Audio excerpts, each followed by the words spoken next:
Од утре ќе започне да се тркала фудбалската топка на стадионот Никола Мантов во Кочани. Осогово во рамките на подготовките за втората лига исто го пречекува новиот второлигаш Борец од Велес. За навивачите на клубот и љубителите на фудбалот надпреварот е привлечен од повеќе причини. Прво, да се види со каков квалитет располагаат двете екипи.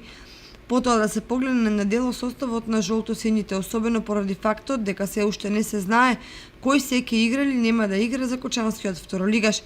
Трето, да се проценат потенцијалите на младите фудбалери кои треба да се иднина на Осогово.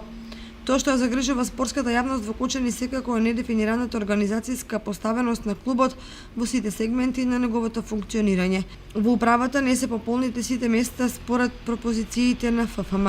Списокот на млади, искусни и новоангажирани фудбалери е со многу непознаници. За поединци поважни се турнирите во голем и мал фудбал од врските кон клубот. Сето тоа не дава надеж дека кон крајот на летото Осогово успешно ќе стартува во второлигашката конкуренција, односно дека ќе создаде колектив кој ќе одговори на сериозните предизвици.